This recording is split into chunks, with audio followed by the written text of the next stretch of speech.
everybody, and the music goes away. Look at Joe here. He's dressed like a... Oh, actually, I probably shouldn't have got that close, apparently. I just knocked myself out of my own shot. He just knocked himself out of his own shot. There we go. Hey, guys, let us know if you can hear us, because we're in a... should talk to me. We're in a kind of a rush tonight because I had a whole day of shooting, and I'm tired, and I had to deliver a video for something. Oh, good. Audio's good. I like that. That's so good. I had to deliver a video, and I just got here about 20 minutes ago. So I had to take the cameras out of the van and put them up real quick so we could have actually a live stream here. There's an echo. There's seriously an echo. No, seriously, there is an echo. Are there? Are you kidding? I don't know. I don't know. Is there an echo? All right. Well, chat will let us know, I guess. Yeah. It shouldn't be. I should have all the audios all faded off here. So how's it going, everybody? How are you guys all doing? Apparently, I'm... Oh, he had two windows of us. Oh. Funny.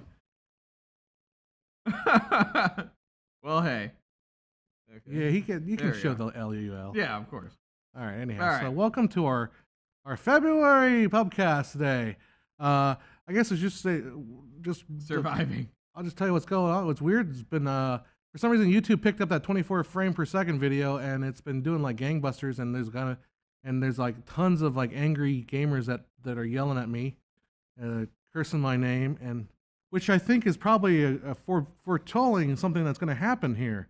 Yeah. Perhaps something will happen. The PC Master Race will bust in and and kill me. There you go. I love if I want to go to Joe's shot, you see my hand. Yeah, it's like right there. Maybe I should just move you up a little bit. Yeah, maybe, I don't know. So while you look at Joe and his incredible costume that he's wearing because he's cold, and the studio's not heated, and it's freaking cold here in Southern California for some reason. Let's go ahead and go to Joe, and I will get his camera repositioned. All right. Well, as we do that. Hey guys, how you doing? Hopefully. First off, also thank you Custom Culture for that $5 super chat before we started. You have a button to move him up? Yeah, no, he's just gonna go move the camera. You recommend going to film school? Recommend? Oh, it's getting straight into it. Doing your own film school. Yeah, so film school, like there's a whole thing about film school. It's like, dude, depends on how much money you want to spend and how much debt you want to accomplish. Exactly. There's two kinds of film school. There's public schools, which I still recommend, like USC, stuff like that. Then there's the private for-profit schools, which will cost you like $100,000 to get yourself a useless film degree. I don't necessarily recommend those. So that's that in a nutshell as quickly as can. Well, we're going to get right into the comments here. They're moving along. You see, I'm on you for some reason. I know. Oh, hey, how's it going, guys? Yeah, so a lot of this is going to be me looking down today. Because we got the iPad good old iPad back, so versus I don't have to keep looking over there and like squinting because apparently my eyesight is going. In fact, I was going to let you talk while I make that text bigger. That would be awesome because looking over there, like I'm going to try to avoid looking down on this one and try looking over there. My camera is right over here and yeah, you watched the episode 1 of the Pubcast. It would be great to have a more in-depth video if you set up. Oh, of our setup, I'm assuming what you're saying. Yeah. We can definitely do that. That is actually not a big issue. I mean, we're essentially, we've got John's shot, if you'll click to him, my shot, and our wide shot, and then we have it all go into the good old vMix while our sound goes into John's camera over there. So, I mean, we would definitely oblige you on that, and we can always do a more in-depth one if people really want to see our setup from the back. We could always do a behind-the-scenes one for you. But as far as that goes, I mean, it's pretty boring. And you can always check. Well, it might be good to do an IQ bits where I just describe the setup because I've actually gotten it kind of straightened out now. Yeah. As far as vMix is concerned. And how to do things like overlays, like supporting this channel by going to patreon.com/filmmakeriq. Go over there and drop a few bucks our way. And don't forget, there's our beautiful T-shirts. Yes, and a hoodie that Joe wants to win. That I need to buy. So for the next one, because apparently I don't have enough hoodies, and I am now wearing. I don't know what this is. Super sexy. What kind of coat is this? It's like a trench London trench coat. It's a trench coat. Yeah. London fog trench coat kind of a thing. Yeah. So VMix, it looks better on John than me. If you've been having trouble with your video and audio syncing, that is an issue because it depends on how you're getting your audio. The way to avoid that is to send your audio through the camera. That's like the easiest way to avoid syncing issues is to go through the camera. But otherwise, if you're going through like a soundboard, like a Scarlett or something, you're going to have to try to figure out exactly how much delay is in there, and then put that delay in the vMix. That's kind of why we stopped doing it that way, because I was never happy with it, and didn't have time to experiment. And going through the camera was just as easy. Yeah. All right. When I first assisted in a movie, my director screamed at me saying, "This is no school. We are here to make movies, not teach them." Ouch. Well, first off, that hurts. But honestly, I've never been on a set where there wasn't some kind of learning experience, regardless of what. Like, yeah, I mean, you don't want to make the small mistakes, like things that you should kind of already know. And yeah, some of those things are what you would pick up in a school. But I mean, honestly, no script goes according to plan. Yeah. You're always going to have variances, whether it be because of actors, because of location, because of weather, because of, things around that area, whether it be traffic you didn't know was going to exist, or whether your actors are not running on time, or bad directors. Yeah, bad director would be good. Or bad, I mean, you have to roll with the punches, and if that guy's yelling at you, screaming, this is no school, most likely he's not very good. Yeah, and then oftentimes directors will also try to pull their weight and try to be like, I'm a big man director. I'm going to yell at the new intern. It's like, come on, dude. It's like we've all come from somewhere like that. It's like no point in yelling at the people. I like some of those. Thank you for saying that we have crystal clear audio and video. I appreciate that. We're running through. We don't have gigabit Ethernet here. It is just 100 megabits up and down. Yeah. So it's just standard like business internet here. Well, Adam, welcome to the channel. Also, yes, you welcome, said just Adam. Found this channel tonight, and I've been watching videos for hours now. Oh wow! Thank you. All right. Now, Adam, did you find us through that 24 video? Because I know YouTube's been pushing that hard. Let's see. So if you have and you stick with us, thank you, and not like running away screaming at me. Let's see. Here we go. How to shoot in a car scene, like lighting and camera angles, should be. I'm filming Filmic Pro and iPhone 7 with 3 cast. I'm assuming 3 cast members. So yes. On that one, how we were talking about something that we want to do, and we're actually going to go for a standstill where the car is actually not going at all. And this is probably the most easiest one, as you can just get some fabric for a green screen and put it over the windows that you're going to be shooting at the time. So that way later on you can go back and green screen in the car moving, as well as this gives you control on being able to move your angles as you need them while you're shooting, and not have to worry about trying to guerrilla film it while driving. And so stay safe. Yeah, so like the term for that thing is called a process trailer. Yes. So I didn't realize that until very recently, because I did not go to film school, and I don't learn these things. I learn these things as I go. The process trailer is basically a trailer that you put a car on, and what like professional movies productions do is they just pull the car along. That way the actors aren't really driving, they're just pretending, but you see the scenery go by. Problem with process trailers, I've heard a lot of people are saying, was like, the problem with process trailers, you're always like, hey, actor, just wait on your lines, because we're going to pass a really pretty part in the road. Yeah. So a lot of people recommend doing the green screens method. There is a rear projection method, or even just a standard projection method. If you want to go to Indie Mogul, they recently started up their new channel. They actually had a pretty good video on like doing a rear projection, not rear projection, but just a projected background. They actually took an old projector and a screen and then just projected stuff in the background, and they're driving, pretending to drive. Oh, that's pretty cool. Yeah, that is pretty cool. I don't think I'd do that for what I'm trying to put together a short film that might involve a driving scene. If it does, then we'll do behind the scenes and all that. Yeah, of course. But I don't think I want to do a daytime, so I don't want to do a night thing. No. But the rear projector would not work for day because it's not bright enough. But anyhow, so True Detective season 3. I've never seen True Detective at all. I know. Neither. but it looks interesting. I just never really kind of got into that one. What are your thoughts of the Bumblebee movie confirmed to be a reboot of the Transformers franchise? I was never a super big fan of anything past the original Transformer one anyway. So, I mean, everybody seems to be liking the new Bumblebee movie. So, good on them, I would say. And but would you say that the new Bumblebee movie is destroying cinema? No. No.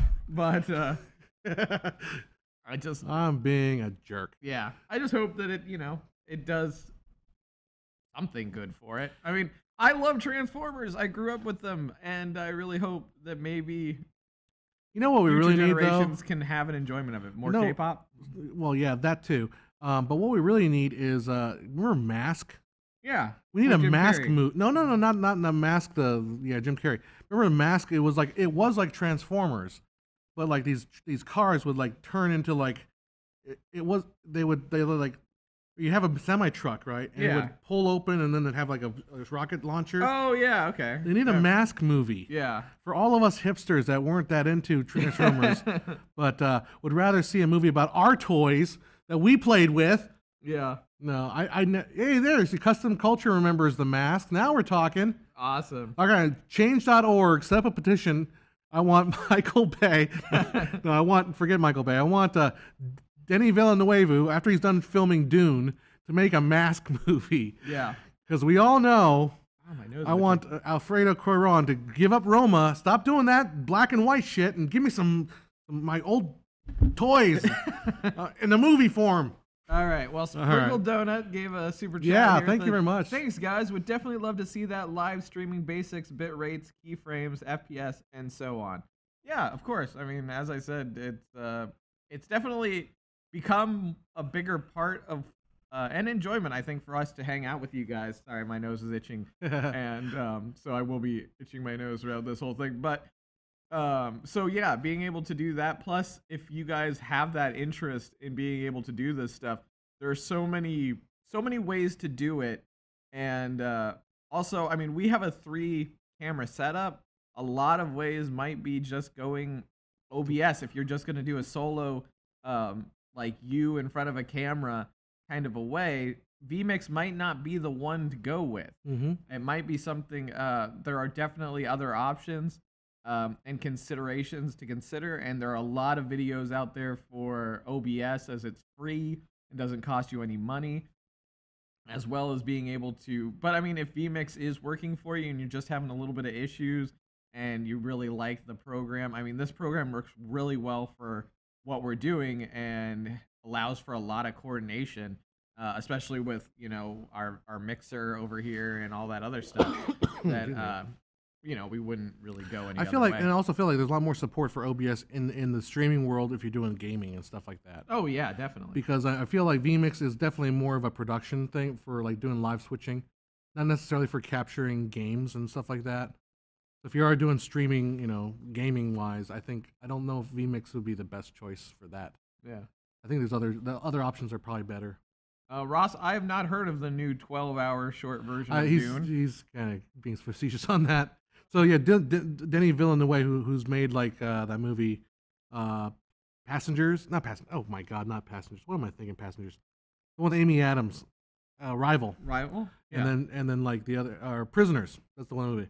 So he's right now making the new Dune movie. Okay. And all the news is like, oh, he just casted this actor. He just casted this actor as this thing. It's like every day on my feed. Honestly, Facebook. Okay, here's the thing. Sci-Fi created a version of Dune that I think it's 2 or 3 parts. I'm not sure, but it's like maybe 6 hours. Yeah. So, but I loved it. It was like one of the best, well done ones.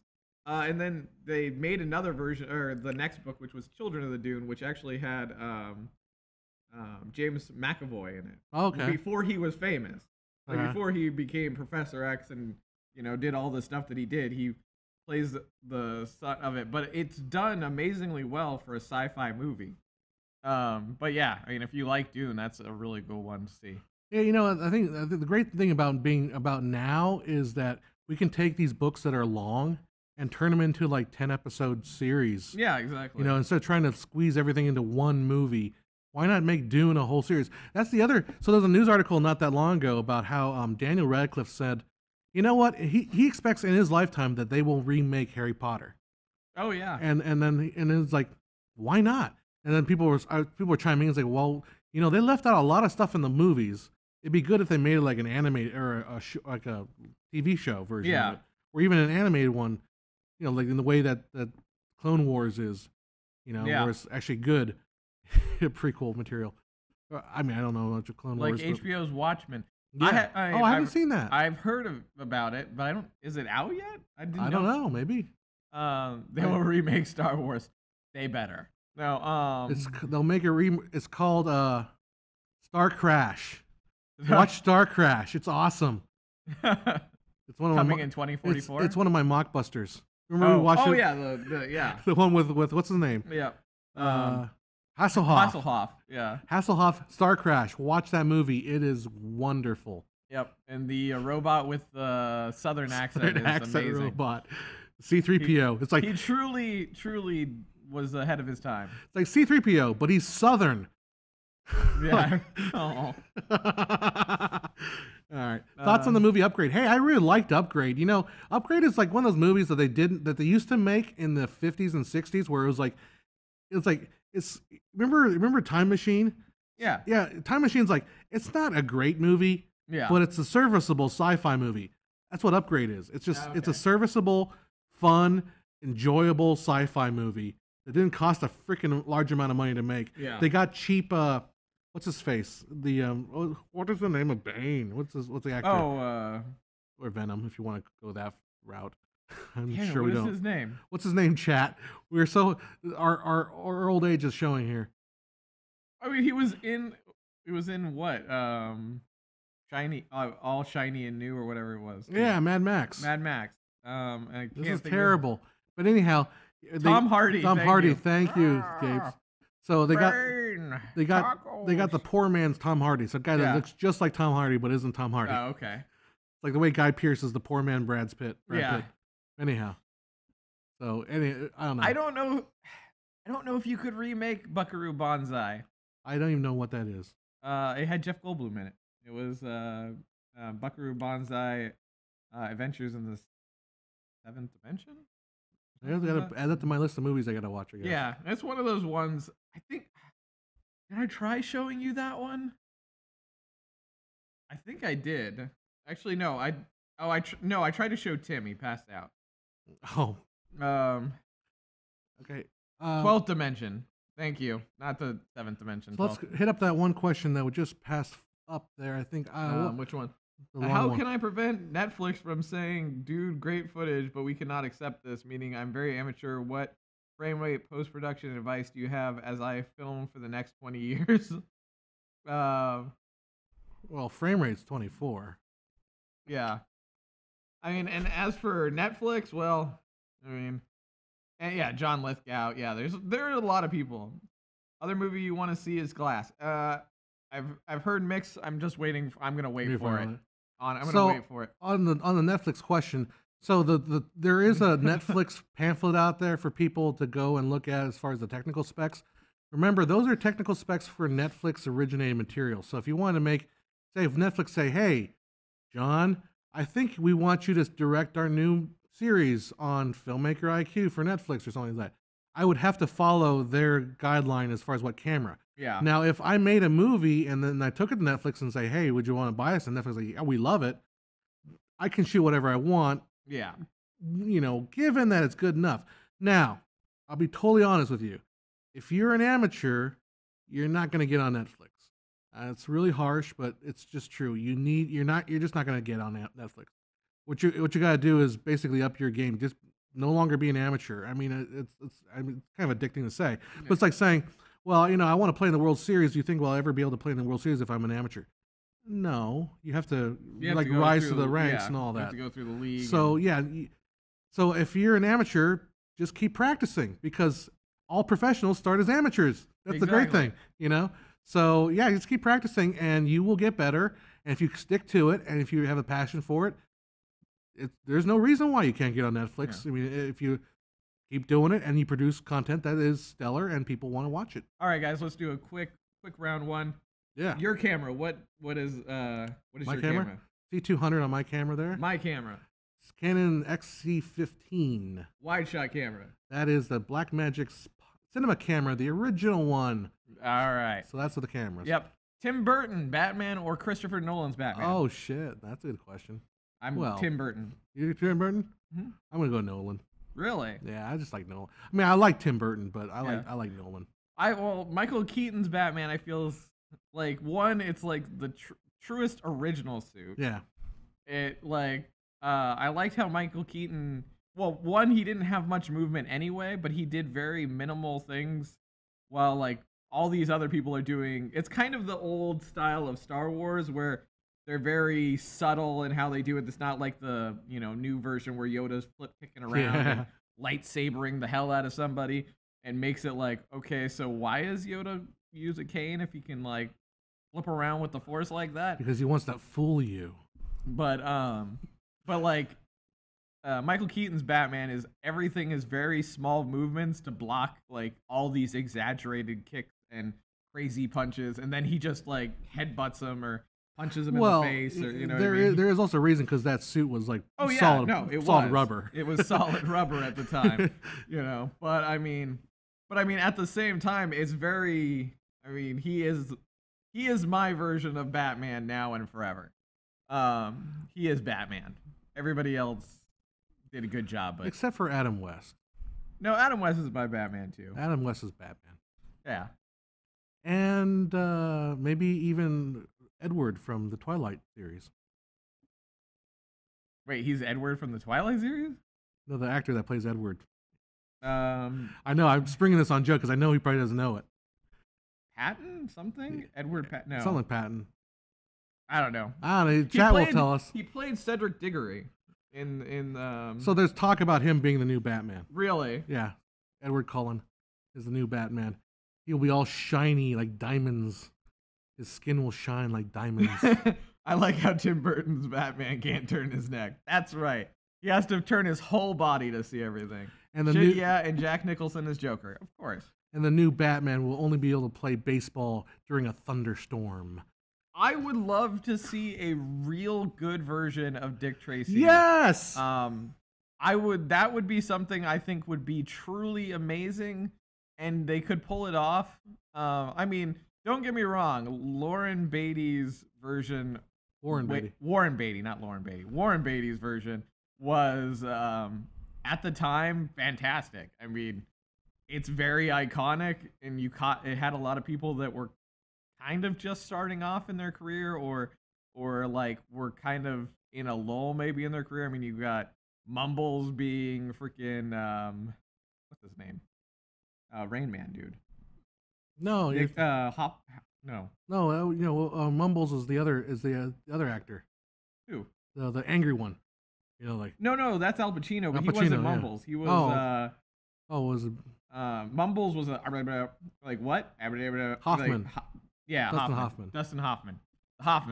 And but I mean, you had like all these small, but like all these people that are would blow up later on. Dang, I really should go back and watch Dick Tracy because I loved it as a kid. Yeah. And I had the Dick Tracy wallet, the bright yellow wallet until like 7th grade. I loved that movie. I've only seen it like twice, I think. Dick Tracy still holds up today. I agree. Calling on Dick Tracy. And, it had Madonna in it, in like a really femme fatale kind of like noir style way, and we're like, when she does her reveal at the end, you're like, holy shit! Like it wasn't one of those ones where you're like, oh yeah, it's gonna be be Madonna. I don't know. We watched it when we were kids, so I don't know. We didn't see. I don't know. Maybe that's why I don't. But I think it holds up. Yeah, no, I think because Warren Beatty put a lot of money into that. I think he produced that movie. Yeah. So I remember reading up about it about Warren Beatty's. By the way, if you go to filmmakeriq.com, we do have every day something happening, and we have a little write up about what happened today. So you get a little bit of film history every single day. You can go back in history and just read up on things like Warren Beatty. But my favorite part of Dick Tracy was when he came out and said that La La Land won the best picture. Yeah. All right. Joe's like ignoring that terrible joke. I'm even gonna justify it. No, don't justify it. What's your favorite Spider-Man movie? Honestly, Spider-Man: Homecoming or Spider-Man Into the Spider-Verse. Mine is right now Spider-Verse by a long shot. Although I loved Homecoming, but Spider-Verse is amazing. Even though Tom Holland he's British, but I mean he does a Queen's accent. He's funny. He's awkward. Like Aunt May's not like they don't like super make him like super depressed over Uncle Ben being passing. They only basic touch on with great power comes great responsibility. They don't do the origin story again. Yeah, it's not the origin story again. You've got, I mean, the nice part of it is you do got the Tony Stark kind of thing.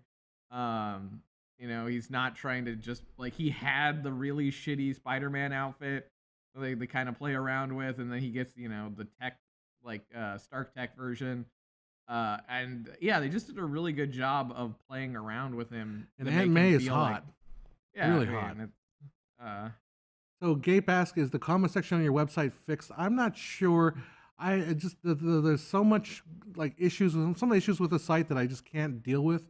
We've never been able to get that many comments anyway, so let us know if you spot like errors. Go to the contact us and I'll look at it. But right now my time and focus is not on actually the site, so unfortunately that's just the way it is. But let me know, and I can see if I can try to figure out what's going on with that comment section because it's a little Custom weird. Culture said my new camera came in the mail. Oh, it's older, but I love it. It's a Panasonic AG AF100. Have you ever used it by chance? That is quite an old camera, actually. I think Panasonic AF100. I'm not really a Panasonic guy. I've never been, but I'm pretty sure I'm kind of familiar with it. It's kind of up there in age there. So I hope you didn't spend a lot of money on it. But I mean, yeah, go out there and play with it. Try and learn what you can with it. Knock it out of the park. You know, there's no reason why you people can't make good stuff with older equipment. In fact, I still use my EX1, which is like almost 10 years old now. Custom Culture said, I had all the Kiss dolls as a kid. I scratched all the makeup off of them to see what they really look like. I regret it now. I used to do little skits, and you did it too. You were talking about it. Was like, I had a lot of Ninja Turtles as a kid, and I also had like a bunch of, you know, Star Wars figurines and stuff like that. So I made like, you know, I could just like any kid, we did your own little home video kind of ideas with these things, and a couple of times, and I think I still have it, where it's like they would get injured, and so like it would make like scuff marks. So all of them have battle scars and all that stuff. And we had like a firecracker, and I put it into the Millennium Falcon to make it look like it was going warp speed, and then I didn't know it was gonna at the end, and it freaking blew out the back. I think I'm probably not alone, but I'm kind of a lonelier kid. But my childhood consists of watching Raiders of the Lost Ark or Temple of Doom on repeat on VHSs while I was playing with my Mask figurines, and then I had Lincoln Logs, and they would like I would build a fort out of Lincoln Logs and put the Mask figurines in there, and like they'd have like battles. Oh yeah, with each other, you know. And I had Star Wars and Ninja Turtles, but I also had Lincoln Logs. I had a couple Ninja Turtles, and did you have He-Man? Yeah, of course, He-Man. I had Battle Cat and He-Man, and I mean all of them got in the mix. Where is our He-Man remake? I'm pretty sure it's happening. No, right? it is happening. Okay, good. There was one. I mean, I will give it. Many people probably don't know that Dolph Lundgren did a version of Masters of the Universe, which was I think people know He-Man. that. I mean, maybe a lot of people do. He's started to resurface a bunch now. It had like Courtney Cox in it when she was young. Oh, did it? Okay. She played the girl, and then I forget who played the guy. I think the dude that played Shaggy. Maybe not, I don't know if it was him or not, but somebody will probably look up who the secondary character from Earth was. But I mean, it was actually not bad. It was a decent movie. I enjoyed it, and I'm sure people will give a lot of crap about it, but it was a good one. I like Jamie Summers. I had Jamie Summers, Steve Austin, $6 Million Man. That's great. Look, comments are coming in fast now. Look at the GameStop. NEC Teenage Mutant Ninja Turtles movie figurines, incredible. Yeah. We need the He-Man remake now. Now, feed it. Yeah. Hook it into my veins. Well, Do you host meetups or events? I don't even know if anybody wanted to meet up with us. I know. But if ever there were a point where a bunch of people wanted to meet up with us, sure, why not? But, I don't know. I'm planning on going to NAB this year. So if you're going to NAB for Las Vegas and you happen to see me on the floor, just, chuck a shoe at me. I'm sure I'll respond with something. I call the police on you. But, do something to grab my attention. If you're with a pretty girl, just have her, Please elaborate on femme fatale characteristics. Usually they're seductresses. They're very mysterious. I always say mysterious past-esque type character. Well, and they also have, they're also very strong-willed usually. And they're double motive. They've always got that double motive. They're hiring Joe because he's a gumshoe right now. Yes, same. But they are hiring him to basically kill their husband. Yeah. Or set up their husband. Yeah, set up their husband so that she can kill her husband. And yeah, and then usually blames it on the gumshoe, or so the gumshoe is supposed to take the fall.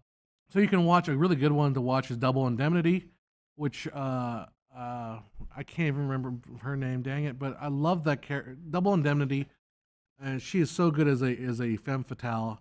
She's probably the best there is. If you can watch Vertigo if you want to see another kind of take on a femme fatale.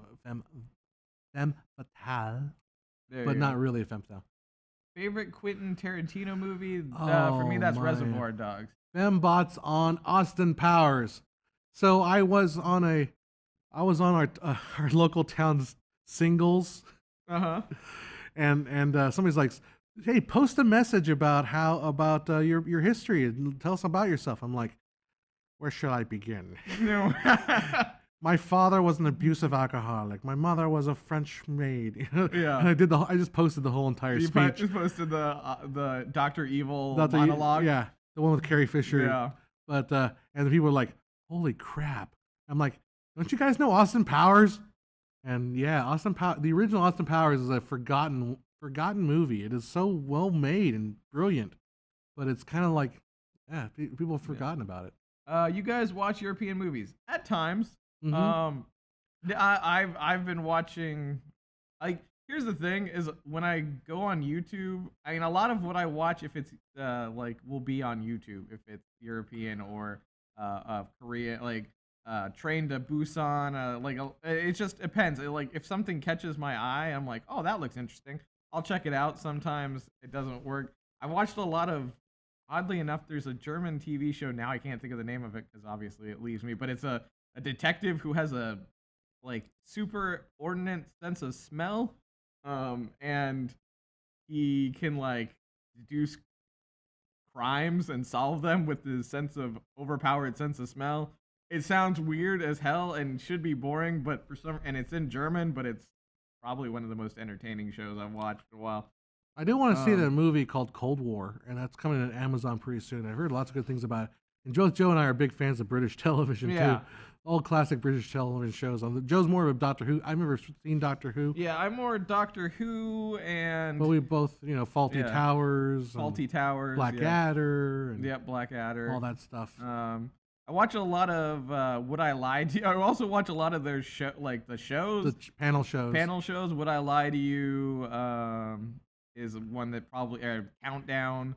There's a fair bit of those. So, and just to add real quick to the chat, if we forget to answer your question, it might be because it just scrolled by too fast. Because I know there was a question back there that we didn't get to, but that's okay. I mean, and I try to do if I see sometimes I'll rapid fire question it Barbara Stanwyck is her name. Thank you.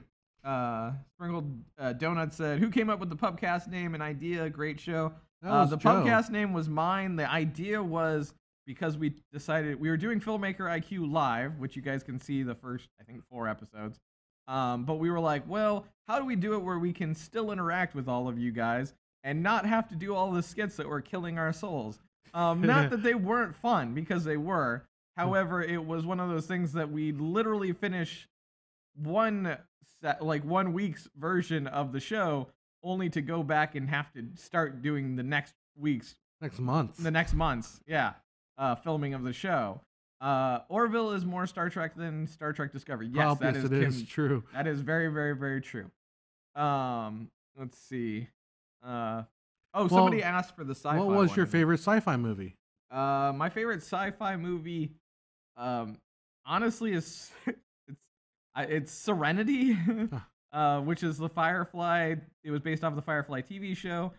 Serenity was kind of like the continuation / wrap up kind of for that, and I really enjoyed it as it kind of had the same feel, kind of like Star Wars-esque, where it's like the world, like the space is bigger than you know, but at the same time, it was like about this ragtag group of individuals, which kind of reminded me of an anime called Cowboy Bebop, which is supposedly also getting made into a TV show as well. So I'm going to pick one that's a little more obscure just to throw it out there. Although Contact I see in the comments is a really good one. The Russian version of Solaris. I read the book. I was forced to read. I was required to reading in a religious studies class I took in college. 2001: Space Odyssey. That's a good one too.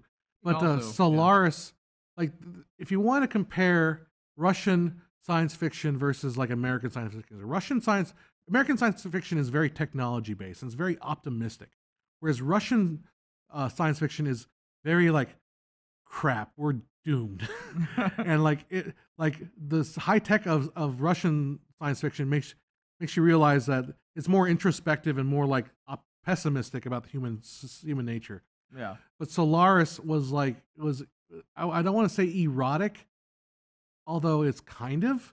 It's like this. It's a guy who's circling the sun, and the sun like creates images of like his dead wife and stuff like that. And the Russian version I think is pretty good. There's a George Clooney version of it, which was not as good. It was okay. It kind of got some of the ideas. But anyhow.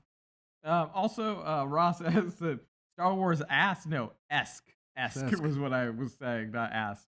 But right now, Star Wars I feel is in the ass spot. But that's beside the point. I like my porgs. They are cute.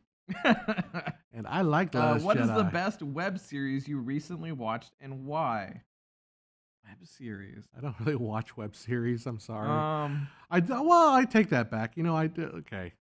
Yeah, I don't watch like web series as in like I don't watch fiction web series. Yeah. I watch nonfiction web series. Like if you want to count like Red Letter Media, because I just watched their Best of the Worst, the Spinning Table. Oh, one. I didn't watch that one. Oh, it's great. They had a great video. I watched something called Neebs Gaming. They do a machinima series about Ark, but it's all kind of like a half scripted, half like them kind of just being random. And it is, I would assume, kind of a web series. I would say it's more web series-esque. And I enjoy that. Like they do it on Ark and 7 Days to Die and a few others.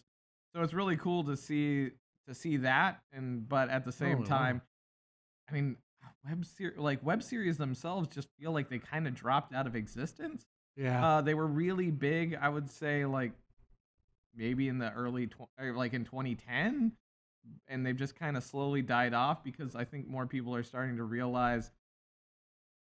I don't know. Well, what happened, I think the web series was like, first there was like movies and TV, and like, oh, we'll do a web series and try to convince people to sponsor a TV show. But then like, now there's streaming. Yeah. And you don't need a web series. You can just watch a show on Amazon or watch a show on Netflix or all these other streaming options, Well, I mean, that too. I mean, but yeah, like I would say there were some really talented people that were doing web series ideas. But then the well kind of just dried up because before people were thinking like, oh, this is going to be the next step. Like you had, Dr. Horrible's Sing-Along blog, which kind of was like a web, and it was a 3-part web series essentially. And then you had like all these other people that were thinking like, oh, that's really cool. I could get into it that way. I wouldn't discourage someone, but I would just say it's really not something that's viable as much anymore. But then again, if someone creates something that's so mind-blowing and so well done, just like anything, it can gain traction. So let's just clarify. I'm John. That's my name. I'm John Hess, and Joe doesn't have to get his last name, but I'm Joe. Yeah. that's Joe. Yeah. I also go by Cast, but not in this. But I do streaming. There's a stream called Wrong Cast. The Wrong Cast, yeah. Where I do game stuff, game reviews and all that. But yeah, so but yeah, so that's John over there, and Joe or Cast, whichever one you want to say. And all right, have you ever been a PA on a major movie? No. Nope, neither have I. No. I have my background is in video production. I have a degree in business administration, so I know how to, and emphasis on marketing. So I know the 4 P's of marketing. It's price, product, promotion, and the last one. I think it's publicity. Publicity again. Price, promotion. You know how to dodge a wrench. You know how to dodge a ball. The 5 D's of duck, dodge, dip, dive, and dodge. Place. That's the 4th one. Oh, there you go. Price, product, promotion, place. No, I wish it was profit. That's... let's see. Ren and Stimpy is their names. So I saw They Will Shall Not Grow Old from Peter Jackson. And my favorite part of that was the making of, where Peter Jackson said that cinema was 24 frames per second. Oh, did he? Yeah, nice. He literally said it and I'm like, yes! And the whole theater's like, what is wrong with that guy in the back? Favorite current documentary? Fire Festival is pretty popular. Oh, I want to see Netflix that right now. I actually wanted to see that so too. there's a documentary that I love. It's called Dear Zachary from Your Father. Yeah. So what it's about is Zachary is a guy that dies, and his son, he leaves a son and his ex-wife, right? Turns out the ex-wife is bonkers. So the friend's like, I'm going to go interview all of this guy's friends, and we're all going to make a video for the son. But in doing that, he finds out like all this crap that this woman's doing, and then it gets so ugly and so dark and sad. Yeah. What happened to this? And it actually changed like Canadian, because it happened in Canada, Canadian like parenting laws, because I won't spoil it. Like something really, really, really, really bad happens, and the documentary is amazing in how it handled it. So if you, Dear Zachary, was a good one. Yeah, if you want to see that one, I watched that Empire of Dreams. That was pretty cool. Going back to a comment. Let's talk about Bohemian Rhapsody. Have you seen Bohemian Rhapsody, Joe? I've seen a fair bit of it, but I haven't. Like I've seen a lot of pieces, but I haven't gone and watched the whole thing yet. Did you go and see it? Yeah, I went to saw it in the theater, and I think you're right. I saw pieces of it. Yeah. I'm not a. I thought it was serviceable. If your criteria that a good movie is a movie that has one good scene, then it is a good movie. Yeah. Because there's one really good scene, and it's at the Live Aid thing at the very end, where it's just 20 minutes of basically Live Aid. But the movie itself is really confused, and I didn't realize until I, Googled it, that because I'm not that big of a Queen fan, but I like the music, that David Bowie co-wrote that song, Under Pressure. Yeah. It's like, don't you think that'd be important to mention? Yeah. Because that's kind of like a big deal. Yep. But that's the problem with that movie. I feel like it totally skips over so much. I didn't feel connected at all. And the first part of the movie just rushed past it. I didn't feel like connected to any of the characters until the very end, and you got that one big scene. Otherwise, it did not work. It's certainly, as a Best Picture, no way should it be nominated for Best Picture by far.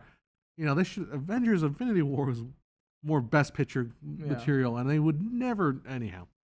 So we got a Porva asking, how much detail must be in storyboarding?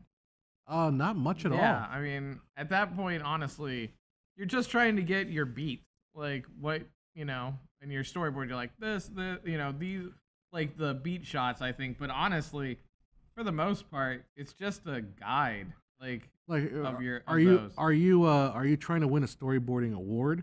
Because if you are, then go nuts on storyboards. But your storyboard is going to be trash as soon as your movie is done. No one's going to look at your storyboard like, oh, my goodness, this person perfectly matched the storyboard. Yeah.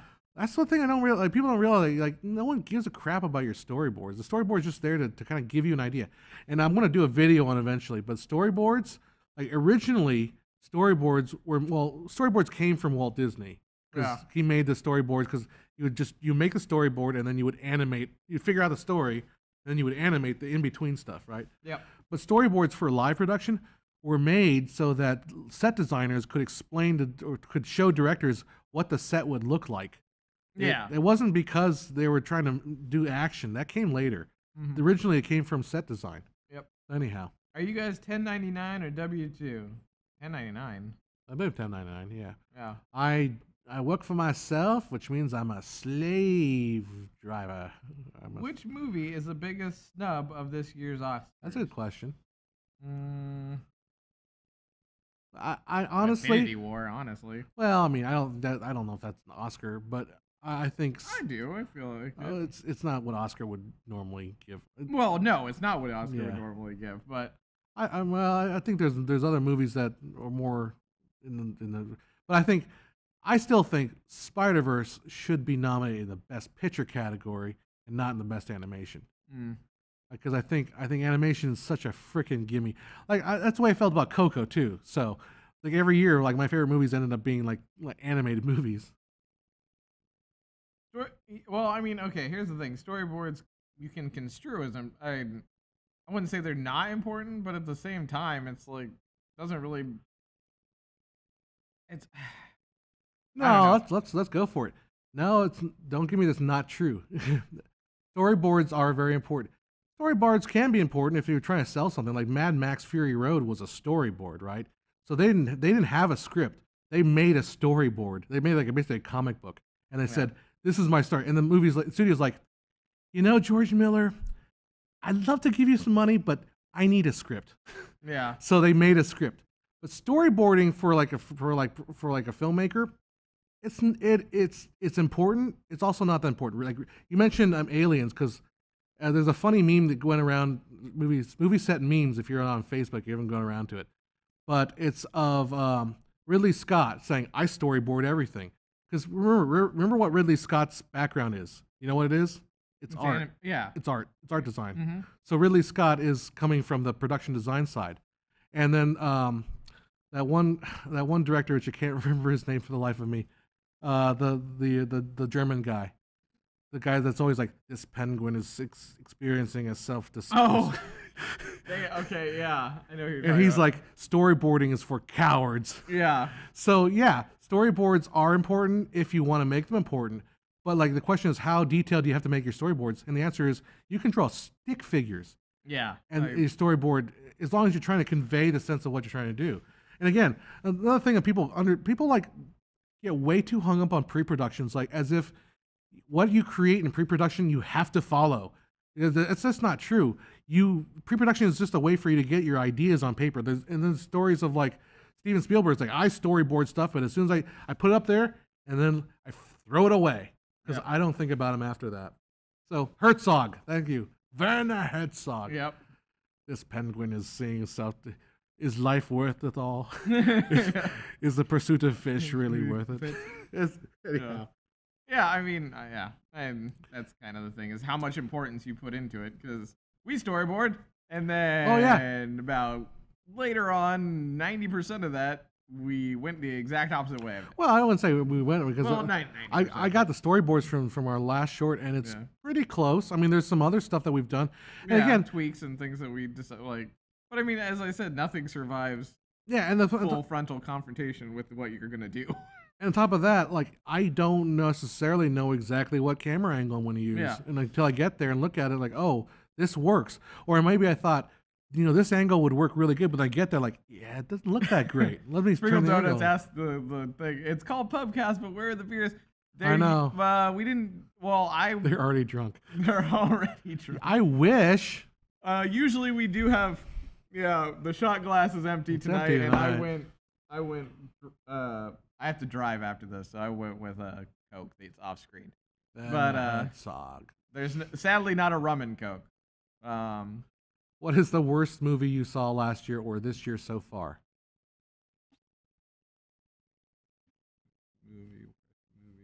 The problem is if I see something and I think it's gonna be bad, I usually just don't watch it. Yeah. I can't even think of the movie that I really actively hated. I go back quite a ways to see him to name a movie that I went to see and I actually hated it because I don't usually go see movies I don't hate. Yeah, I don't know how you did it, Gapes, but how did you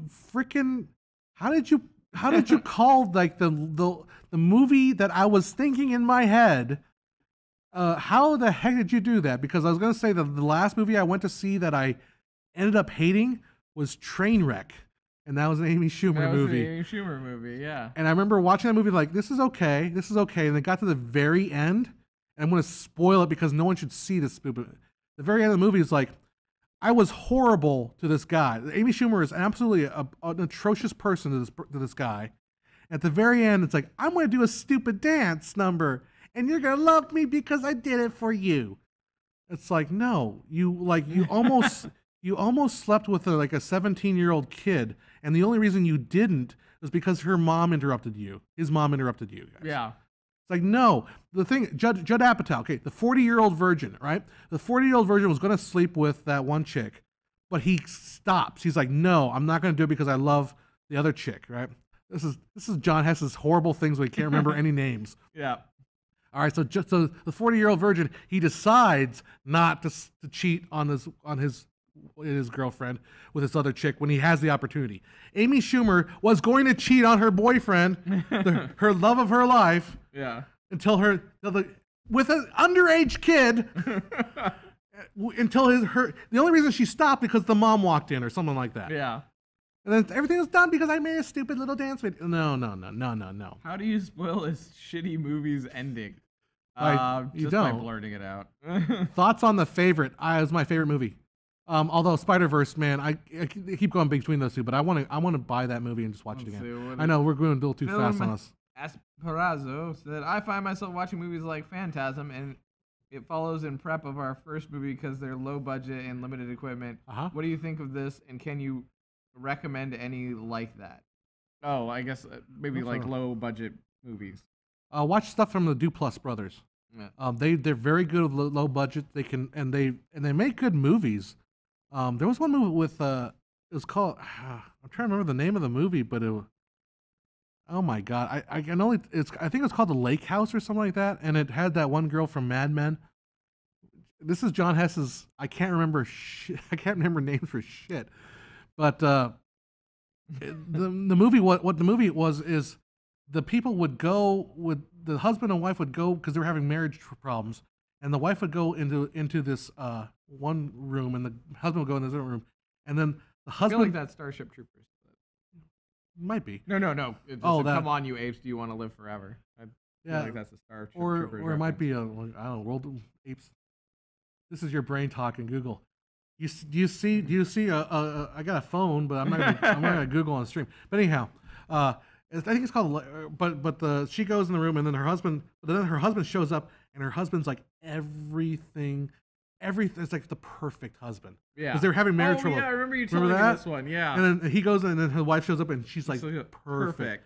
But they're like, what's going on? It turns out that they're double. They like hired doubles to play these things. And yeah, that's a Duplass Brothers movie. Like $5 million. I mean, I know that's low budget, but not that low, but it's lowish. But Duplass Brothers, they made a lot of good, really good indie low budget stuff. In late 2000s, I think. Let's see. Why did Shape of Water get such acclaim?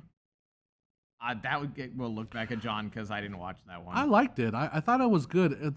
The Shape of Water has a lot of symbolism. That's the word I'm looking for. Pick it out of the air. Symbolism in it, which the Academy likes. Anytime you put symbolism in movies. Like the color green is all over the place. What does the color blue mean? What does color green? And they kind of like Beauty and Beast stories. It's kind of like So there's a lot of. And what happens? Wasn't there just like a dance/song number in the middle too? Oh yeah, there's a whole. Yeah, it's in black and white too. Yeah, it goes into black and white, and it's like Fred Astaire, but with a fish man. Yeah. No, I think. What happens a lot of times with Oscars is the way the voting system works. It tends to create winners that are not necessarily the most liked movie, but the most like everyone's okay with movie. Because like if there's a movie that's really good and but it's a more controversial movie that people really love or people kind of don't really hate, that never wins. It's always the movie that's in the middle. Yep. That's where you get like The Post. If I remember, like last year, or was it last year? Yep. Like The Post, or no, the one with Michael Keaton in it about the Catholic priest newspaper thing that was a while ago. It's like no one saw that movie. It's like no one really remembers that movie, but from that year. Mm-hmm. Again, Google it, John. Yeah. Spotlight. Thank you, Spotlight. Oh, there you go.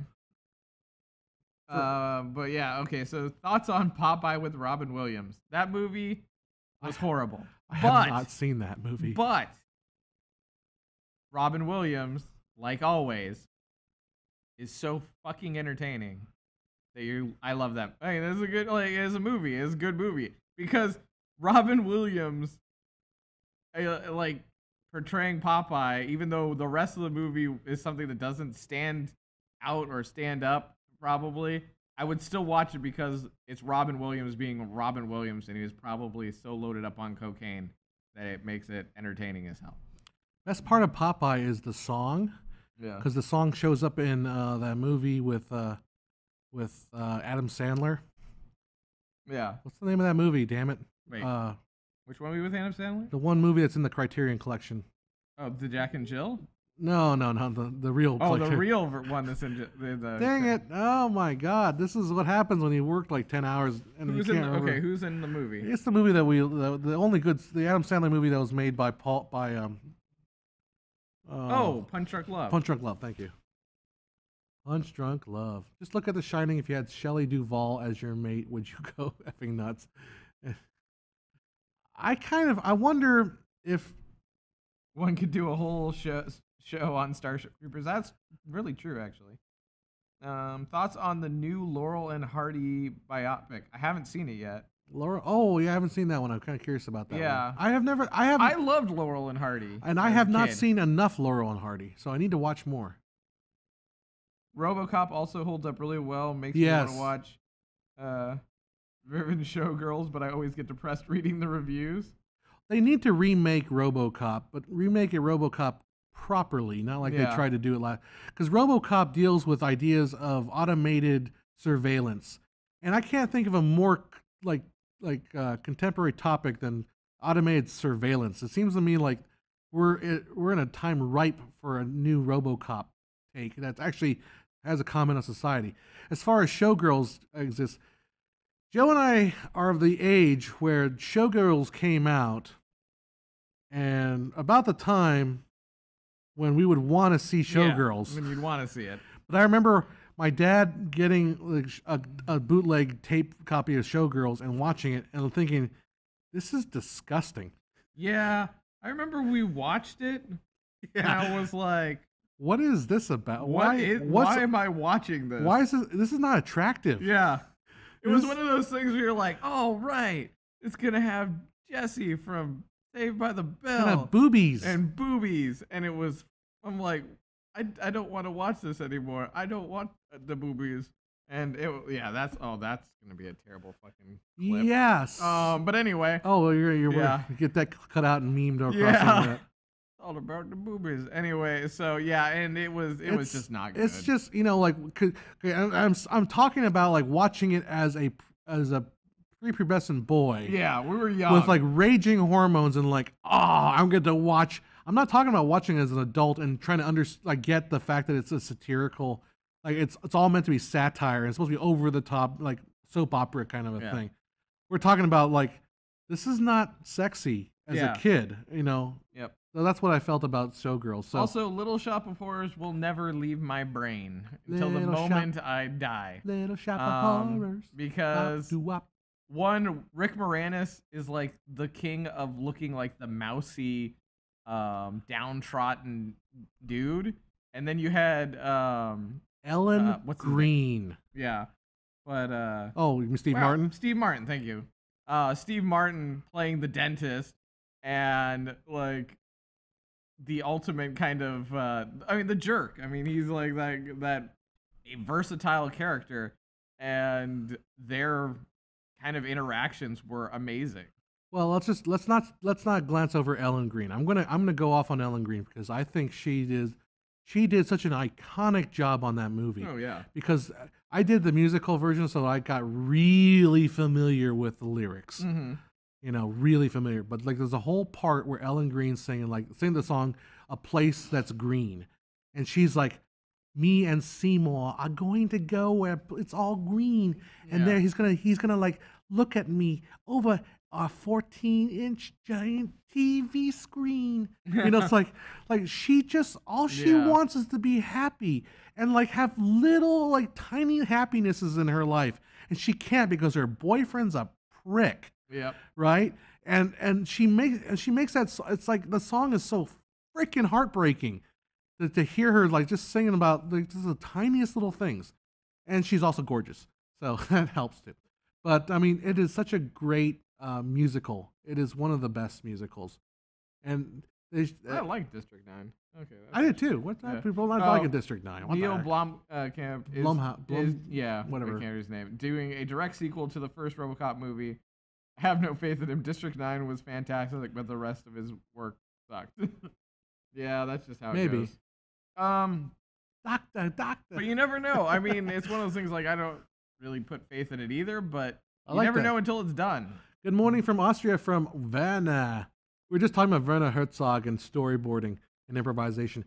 Storyboarding and improvisers, they're both approaches that should both work, and depends on your style. So that's what it is. Chinatown is incredible simply for the fact that it kind of the way it was done and the ending are probably the biggest things for it, because he literally just could have. It's like he could have had the girl, and he's just like, nah, I'm good, I'm gonna go. Like that was the ending of kind of one of those things where the guy just walks into the sunset and pushes the girl. Like it wasn't them going together. It was him just being like, nah, I'm good. Which I thought was good. I like. She's my sister. Yeah. She's my mother. My sister. Yeah. Just to mention, because we're on the topic of Chinatown, and what's her, the woman from Chinatown. I'm sorry, I can't remember. But going to the other movie, Network, that she was in. I got to talk about Network because I love that movie. And we're just going to talk about Network. Okay. That's a great movie. Oh. Patty Chayefsky, man. Patty Chayefsky. We talked about it last month. I think I talked about watching that Marty movie. Mm-hmm. Okay. We don't need to talk about that. Escape from New York remake. If they could find a good Pliskin and a good story, who's going to turn down a apocalyptic prison world? I'm always down for that. I mean, when the can hits the ground, tonight will dry, and then the fucking can throws the can in the air, shoots them both, and then it hits the ground. It's like, draw. It's kind of funny because tonight's chat is really positive about remakes. Yeah, they're like, when are we gonna have a remake of this? So I don't believe. I believe remakes are necessary for society. I believe we need to remake stuff so we can put our own spin on things. Yep. I don't believe we need to remake things 5 years after they just came out. Yeah, but we do need to remake stuff. Yeah, it's time for an Indiana Jones remake that can wash the crystal skull from my brain, and I think Chris Pratt could do it. I think he should have been doing it. I think he could do it. Unless he's like, remember that Quartermain? Alan Quartermain, Quartermaster, and it was like supposed to be like the knockoff Indiana Jones. Oh well, there was also at that time Romance of the Romance of the Stone. Yeah, that was kind of. But that was a legit movie. Yeah, it was a legit movie. But I mean, that was another version because that was Kirk Douglas, right? Yeah. Oh, speaking of which, somebody brought up what's the most binge-worthy series right now.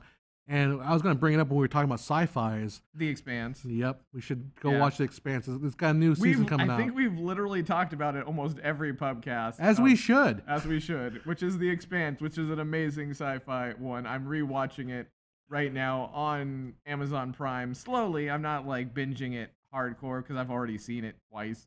And so this will be my third time. But they just put all 3 of the seasons, and then they're in production, almost finished with the 4th season. Or they are finished, I think, because it comes out. Yeah, it's coming out. Yeah, it's already, it's got to be done. Yeah. I like that. Isn't a remake a plagiat? Or I think you mean a plagiary. No, plagiary is when you take something and you say you didn't say it's yours and you just take it. Yep. But a remake is saying, hey, is it okay to use that and remake my own? And they're going to say, yeah, give me some money. And okay, you give them some money, and then you make your version of it. Yeah. So it's like every time Williams, every time your high school does a play, that's not plagiary. Yeah. Anyhow, those actors can't be replaced. Here's the thing. I mean, the fact of the matter is, if you can tell a good story, like it doesn't have to be like, oh, we're just remaking Raiders of the Lost Ark. No, but I mean, if you create an Indiana Jones that has an entirely unique story and done well with good actors and stuff like that, you're gonna enjoy it just as much. You're not taking away from like the Indiana Jones of Harrison Ford. It's not when you tell a good story that people get mad about a remake. It is when you tell a bad story that people don't like a remake. Everybody wants to continue on those thoughts and stories of your favorite hero, whether it be Indiana Jones or the Ghostbusters, per se. But everybody wants a good story. And if you love that story and that universe, and they're continuing on with it, or even making a new universe of that, but with more stories, if they're good, you enjoy it. But if they're bad, like Star Wars, then you hate your life. So what I'm saying is, just make sure that if you are going to do an Indiana Jones movie, any future film directors out there, don't fuck it up. By the way, Last Jedi was probably the best Star Wars movie. I hate your soul. And it was not. I wish you could see what I see in it. I don't know what you see in it. That's my Patrick H. Willems. Patrick H. Willems has a good. If you're a Star Wars Last Jedi fan, like I am, go check out Patrick H. Williams' video on it. But let's not talk about Star Wars until it's time to talk about Star Wars. Okay, actually, so go for it. Then why not just remake Citizen Kane? There are certain movies out there that I think are only viable to that time. Every movie, actually. And yeah, I mean, I guess every movie has its thing, but I feel like Citizen Kane, for what it was and what it stood for at that time, is not something that would easily be recreated. And that's the other thing that you look at is this something that you could remake? Though Citizen Kane the musical seems actually plausible. Yeah. You're a good man, Mr. Kane, Mr. Burns. It's Rosebud. Everybody wants to know what. There is a musical number in Citizen Kane. Yeah, there is. Yeah. I don't remember the name of I don't know how it goes. Welcome, Rabbit Monkey. They make it fun of it in The Simpsons. Your live cast on time. Oh, yeah. Well. But yeah. So I mean, zombie Citizen Kane. Yeah. I mean, like, okay. So I wonder if you wanted to make a very, very far stretch, is There Will Be Blood sort of a remake of Citizen Kane? The answer is no, you freak. But it's kind of a similar story. A man goes back in time and ruins all the classic movies. That was actually our sketch. One sketch that we were debating for the Filmmaker IQ Live, which we kind of did in the little sketches as we go back and ruin key pieces. No, we made them better. Of film. But that never played out because of the live show never got to where we wanted it to go for that. Time Cop. Yeah. Hey, Vin Diesel needed... Vin Diesel. It's not Vin Diesel. It's Jean-Claude Van Damme. And, he needed to make money. And at the time, why not? At the Time Cop. The Time Cop. Then they tried to make a TV show out of that. It wasn't the last Pubcast talking about the whole remake thing. We were talking about Lindsay Ellis's video or the Twitter thing about Blazing Saddles. Mm-hmm. Like every movie is of its generation. You cannot remake a movie. You cannot make a movie the way we can't make Citizen Kane today because obviously no one wants to watch it in black and white or it's of its day. Anyhow. Ever watch Multiplicity? Of course. It's Michael Keaton. Michael Keaton. And the great thing about that was every time he copied himself, he got a little stupider. And I see what you're going with that, which is every time something is rebooted, it gets a little dumber. Dude, Glass is just a remake of Multiplicity. Split is a remake of Multiplicity. I don't see how that. I don't. How does Split. That work? Remember, James McAvoy plays all these different characters. True, but they're all inside of him versus Multiplicity, where it's just a bunch of him running around. Yeah, but Michael Keaton plays a bunch of characters. Yes. So Michael Keaton did it first. That is true. Okay, there you go. That's what I meant. All right. What is Denzel Washington and Russell Crowe's sci-fi movies? I have no idea. Favorite screenwriters? Patty Chayefsky. Favorite screenwriter? I don't got one. What's the guy's? What's Twilight Zone guy? Rod Sterling. Rod Sterling's a good one. There you go. Sugarland Express remake. What is with the remakes tonight? Everyone wants to remake. Yes, go ahead, make a Sugarland Express remake. Why not? Yeah, why not? I don't remember that movie. It's Steven Spielberg's like second or third movie. Yeah. So, who should be in the next Bond? Who should be the next? That's what I was going to bring up. Like, how come James Bond can be played by multiple actors and Indiana Jones can't? Yeah. We should be able to have multiple Indiana Jones. Yeah. Well, I mean, the thing is the British have been doing it for freaking 50 years, man. 50 years, yeah. That doctor just keeps regenerating. It's a new person, and then they keep going on, and everybody's like, well, except for right now. How come the Brits can do that and we can't? Yeah, we can't. Exactly. Are we not as good as the Brits? we didn't mark. I guess we just don't market it as well. The only thing we do is superheroes. We can have them play different actors play them, but that's Jen Bond. Jen Bond. I wouldn't mind seeing a Jen Bond just for the heck of it. Yeah. There should just be, what they should just call it is Bond Academy, and then just have all the illegitimate children that Bond has had over the past 30 years be in this academy of like MI6, like training. Like, all of you are Bonds, like, and then it's like, I don't know. It'd be terrible, but I say we bring back the original one. Bring back Sean Connery. Sean Connery, and call it Gold Bond. Gold Bond. Gold Bond. Extra strength. Yeah, there we go. Oh my gosh. We used to do a video for a celebrity impersonation convention. Oh yeah. And there was a guy we always liked because he was like hanging out with the video guys. Yeah. He was a Sean Connery impersonator. Sean Connery impersonator. He looked just like him, and he had like a video as reel of him like in fancy like places. Yeah. As James Bond. As James Bond. And I think at one point there is a photo of him with Sean Connery. Yeah, I think there is. And it was like, he did look almost pretty dang identical. Yeah, it's kind of weird. If you ever go to Vegas and if you ever go to clubs, you always see a Johnny Depp impersonator, and they're trying to pretend like they're Johnny Depp. Or it could be Johnny Depp. I'm not sure. Yeah, exactly. But if you go to a club, and there's always a Johnny Depp impersonator, and there's like a circle of people around him. You're like, is that Johnny Depp? No, it's an impersonator. Yeah. Dr. Pushy. Anyhow, he traded his brogues for wings. Let's see. Yes, James, I'm your fourth child, second removed from that beautiful Brazilian chicken octopussy.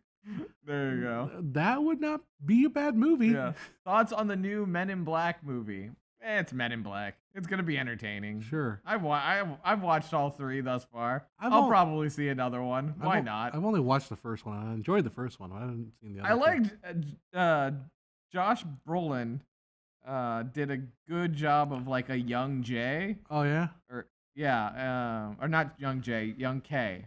K was Thanos was in. Yeah, and in that one, I enjoyed it. I mean, I don't know a lot of people, but I did like the cool thing, which was like there was one alien that could like show you back in time, and they did like the whole like split screen of like the Yankees winning the World Series at one point, and all it took to win that was like one stitch that was wrong from like they do this kind of tracing through of how the World Series was won and all these things. It was just really well done. I like the little I like the little scenes that just are kind of unique in some stuff.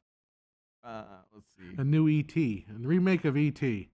Oh, they did remake E.T. It's called District 9. Yeah, there you go. It's called every other movie. It's called Avatar. No, Avatar. I agree, David. I agree. At least someone agrees that the end of MIB3 was really touching. It was. Yeah, they did a good job. In 100 years, which movie series will be regarded as a masterpiece? Star Wars, Lord of the Rings, or Harry Potter? Lord of the Rings, I would say the original series will be regarded as a masterpiece. The original Star Wars, I also think, will be construed as a masterpiece. Harry Potter will be construed as good.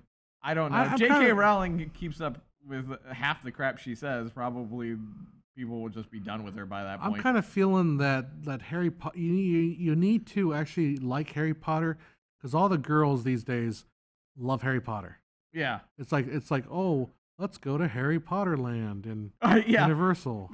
Like it's like Harry Potter though. It's like yeah, exactly. I don't really feel like that. Chicks dig Harry Potter. You gotta be. It's like all right. It's like no. It's like no. You don't get dragged to chick flicks anymore. You get dragged to Harry Potter movies. Yeah. Okay, I'm being mean. That's just mean.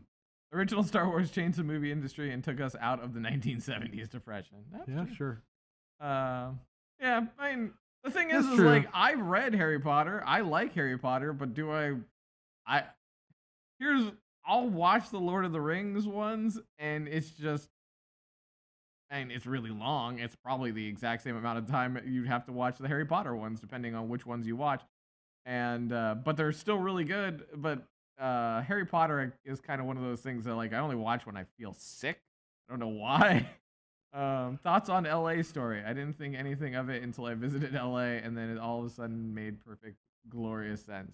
LA Story was a good movie. I think LA Story was fantastic. Steve LA Martin. Noire was also a really good video game. LA Confidential was also another really good one. How many other movies can we name with the LA in the title? I don't know. Chat, go for it. LA's in the title of the movie. Wait, what was that one with LA Story? La La Land. Well, yeah. Steve Martin's one. Is that that's LA Story? Yeah, LA okay. Story. Escape from LA. Escape from LA, good. Battle Los Angeles, good. Keep them coming, chat. Remake Terminator with Jean-Claude Van Damme's illegitimate children. Girls like two things: zoos and Harry Potter movies. Don't know why. Let's go to Harry Potter Land, Universal Studios. Universal Studios. That is true, Trevor. Probably a lot of people think of Lord of the Rings the way I think of Harry Potter. So my girlfriend loves Lord of the Rings and hates Orlando Bloom, but likes him like Legolas. So, however you may take that. L.A. Noire which was L.A. Noire with an E on the end of it was a video game. Was a video game, and it was a really good one. It's very much like L.A. Confidential, and but it's a video game. But that goes to that kind of like game, kind of story-esque movie kind of thing, which like it plays more like a movie than a game where you have like minor choices and stuff, yet you're following all this. But I love a good noir, which is ironic right now, as I was saying, because I'm wearing a trench coat and a fedora. So I never finished L.A. Noire. I never finished games, honestly, because I just don't have time. But I liked about L.A. Noire was there's a lot of movie history in it. Yeah, like you can go finding the reels and then you're going through the set of Intolerance. Oh yeah, the whole thing. That was kind of cool. What about the Pirates of the Caribbean series? I liked the first one, and the other ones just seemed kind of contrived. I liked the first one and like the third or fourth one because I can't remember how many there are. There's like which one is it? The one where it's the one with that Orlando Bloom's son running around? No, it's the one where they're fighting the guy with the dude with the tentacle, like Dead Man's Chest style. No, the guy after that one, Davy Jones, I think. Yeah. Not Davy Jones. The other guy with it's like a ghost, and he's like, when he goes in the sunlight, he becomes like invisible. Oh yeah, that was the one with the chat. Help me out. I don't have Google. I think that was the fourth one, which was I think the one with Orlando Bloom's quote unquote son. Oh, maybe it was because I liked that actor was so much. But yeah, that was. I don't know. I can't keep following because a movie that I loved so convoluted was God damn, it was the Disney's like Space Treasure Island. What was that? Okay. Treasure Planet. Okay. Yeah. That was a really good one. It was sci-fi. It got marketed like really terribly because they showed like a ton of shit in the trailer that just kind of wasn't really what it was about. But it was amazing because it was pirates in space, but at the same time it was also Treasure Island. Yeah, they did a really good job. There was another one that for some reason I was thinking of, but I can't think of the name of it either. Are there any books? Are there any movies out there where the movie is better than the original book? The movie is better than the original book. I'm trying to think. Oh, I'm going to pull some obscure ones out. Forrest Gump is apparently a way better movie than the book. Okay. Because no one has even heard of the book. Yeah. That's one example. Can you think of any more? No, because I enjoyed Jurassic Park, both book and movie. I never read Life of Pi, so. No, Life of Pi. Let's see. I mean, there's a lot. To Kill a Mockingbird. I don't know. Gregory Peck was awesome. Yeah, I think Well, maybe Shining, but Shining's so different than the book. Yeah. What else can we think of? There are a lot of movies. There are a lot of movies out there that are based on books that you've never heard of. Too. Yeah. So that's a hard question because I can probably name some of these things that are not. Johnny Depp is the only good thing in the last few pirate movies. That's true. X-Men series is also confusing. X-Men series is always confusing. Cujo. Different ending. Oh, okay. Arrival is better than the short story. Okay, I would agree with that. Probably. I haven't read. The problem is like lately. I mean, well, I would say the book was better than the movie on Ready Player One, but then again, at the same time, I would say that Ready Player One, the book is way too long. In some parts, drags on a little bit. Saw the brief history of Paramount Video. I liked it. Thought Star Trek movies. Of the Star Trek movies, one example is Star Trek IV: The Voyage Home. Oh yeah, well that one was a very interesting one indeed too, because that was directed by Spock himself, Leonard Nimoy, and to do his acting chops and all that stuff. Blade Runner was good, better than the book. There's no short story. That makes sense too. Yeah, that makes sense. There's a lot. I mean, the thing is there's so much history and so many cool things about. I'm sure you could find great stories to write about pretty much every movie. I mean, there's gonna be drama I mean, some probably more so than others, but I mean, every movie probably has its own story that would be just as entertaining. And take a lot of the Star Wars movies themselves, and takes a lot of the Star Trek movies, and back in the day, like there was a lot of backstabbing going on, both from actors and directors and producers, and I mean, you've got all these things. Thoughts on the Cornetto trilogy? Personally, love every movie by Edgar Wright. I've only seen 2 of the 3 Cornetto. I didn't see it at the World's End.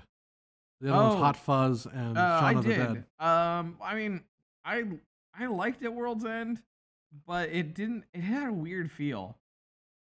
Well, I mean, the whole thing about the other ones was the characters had a lot of like reacting to outside stuff, and you had that in At World's End, but it felt like, I don't know, it felt different. But I enjoyed all of them, but because it's like essentially zombies, then like police cop movie, which is with like weird kind of cult town, and then you had aliens, which I just ruined the third one there for me, man.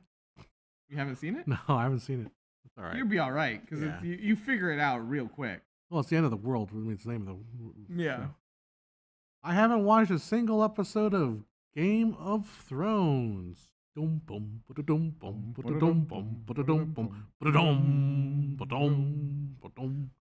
yeah, no, go see it. Naked Gun 33 1/3.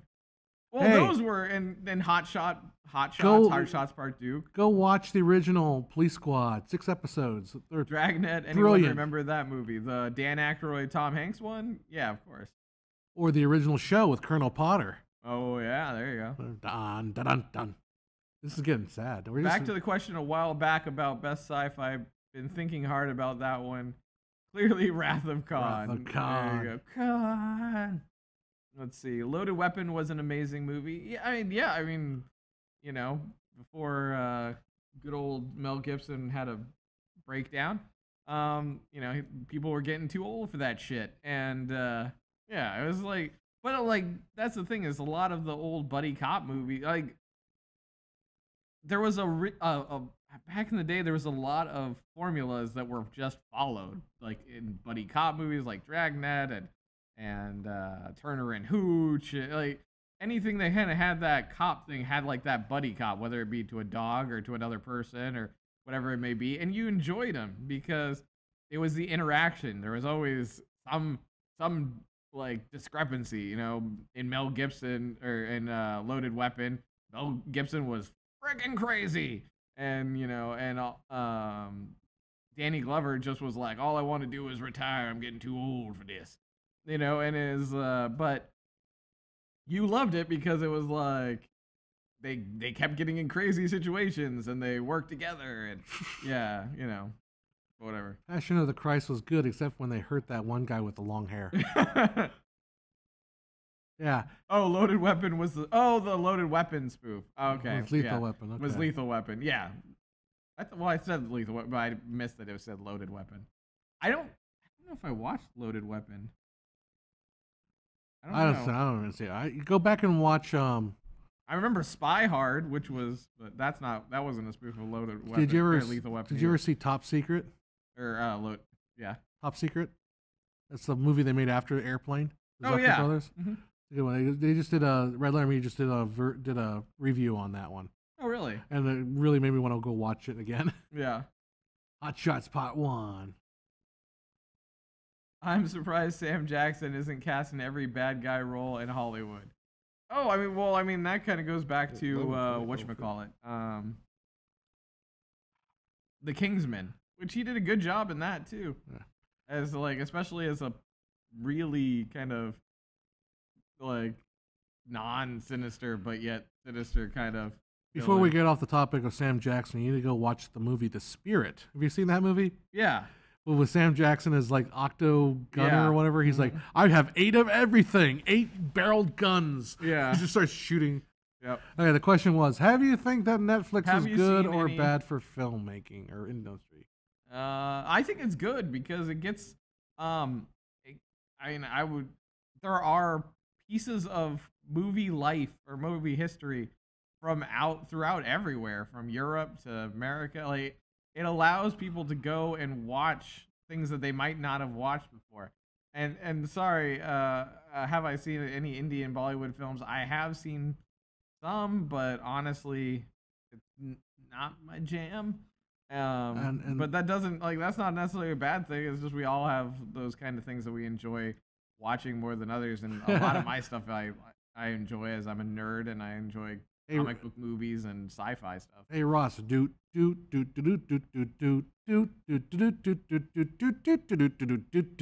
Hills Cop. Oh, I got one right. They having a John Fart moment. Couldn't figure out what the Eddie Murphy cop movies were. Yeah. Oh yeah, Beverly Hills Cop. Which were like 3 of them. The Adventures of Pluto Nash.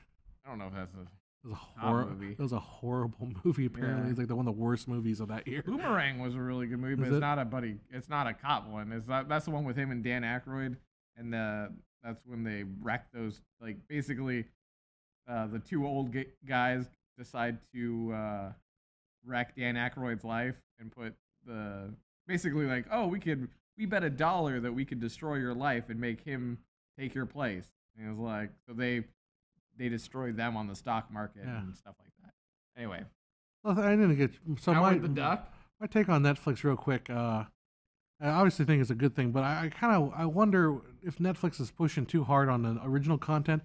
I wish Netflix would have a better library, because their library kind of sucks. Like every time I want to find an old movie of theirs. Every time I want to find an old movie on Netflix, I never find it. I kind of like Amazon more, and I kind of like Amazon because I can get like HBO subscription on Amazon for $10, Yeah. And then I can get HBO's library of movies to watch. So, anyhow. Yeah. And Ross, we agree with you. Howard the Duck. However, for some reason, mine is Howard not the catching Duck. up. So, Trading Places and Aykroyd. I want some of Dan Aykroyd's vodka right about now. yeah, that's true. We should totally get a Crystal Skull Crystal vodka. Skull. Yeah. Trading Places, classic Dan Aykroyd and Coming Eddie to Murphy. America. Yeah, that's true.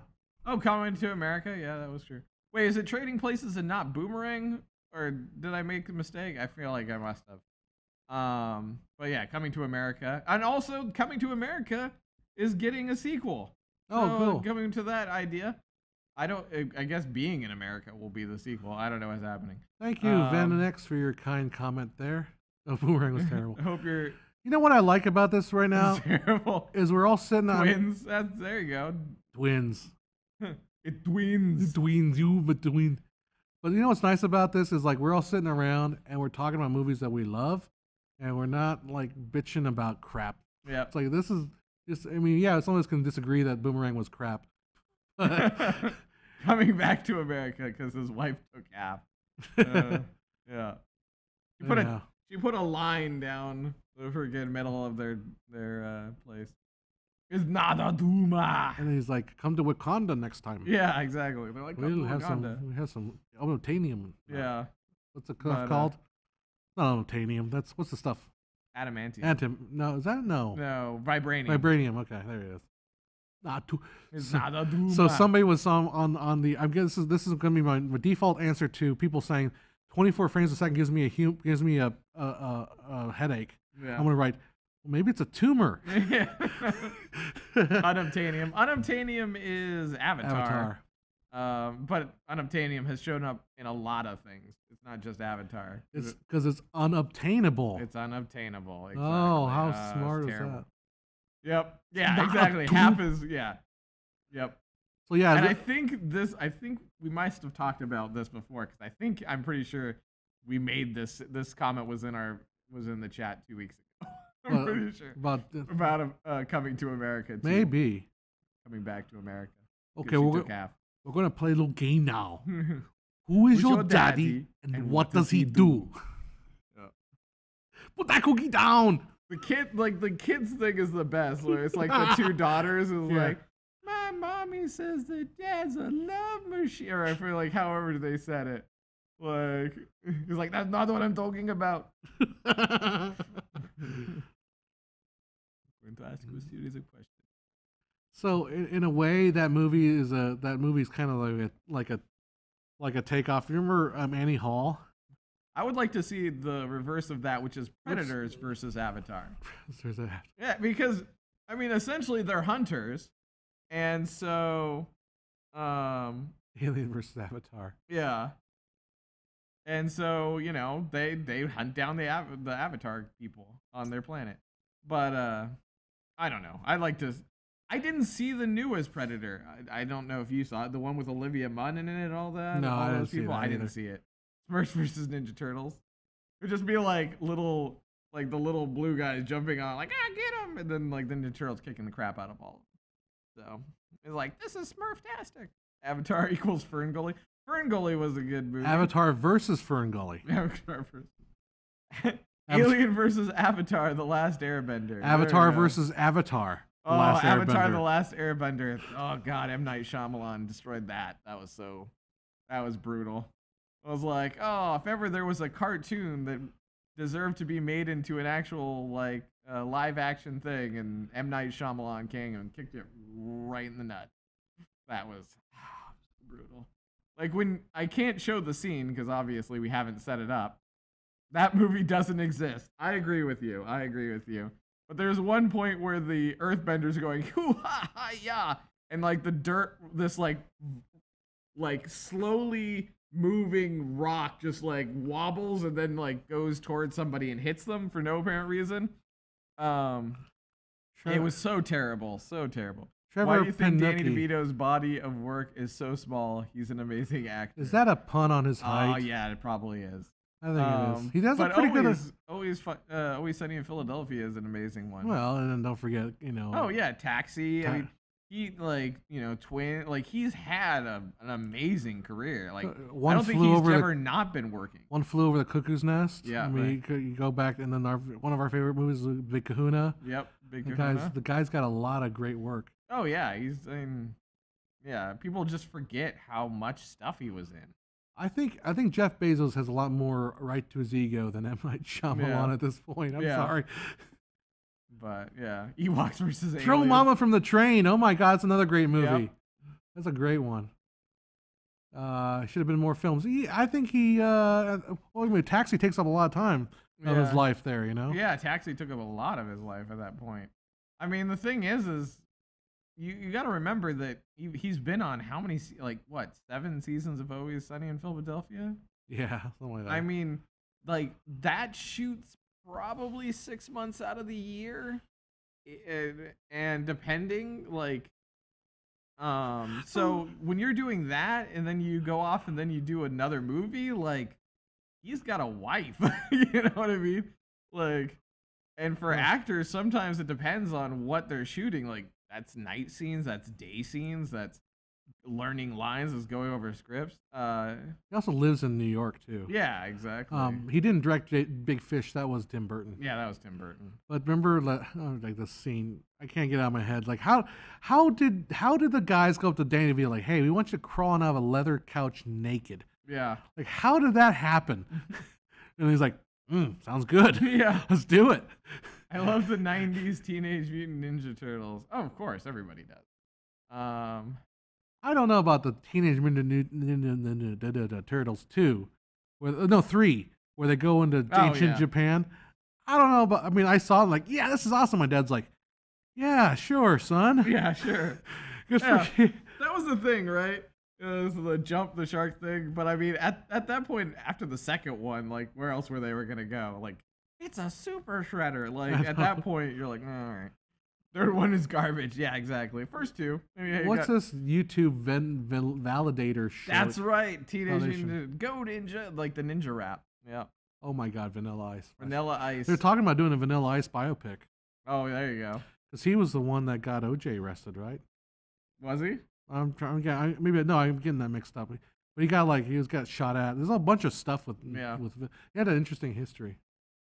Thanks from Japan. Sorry about making fun of the movie where the Teenage Mutant Ninja Turtles go to Japan. Sorry about that. And welcome. Always awesome to have people from Japan. That's great. Are you streaming from California? We are indeed. We are, and it's cold. It's so cold here. That's why I'm dressed like a... It's so cold here.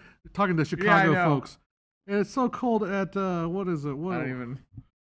It's 39 degrees Fahrenheit. Oh, Hulk Hogan even had a career at one point. Jesus, like Chris Hemsworth. Yeah. Hulk Hogan. Well, you had what? You had Suburban Commando. He was in like a Mr. Mom, Three Ninjas, on something of Thunder Mountain or whatever it might have been. I'm just glad that the Hulk or that the Rock has a little bit longer career than the Hulk. Like a longer career. Well.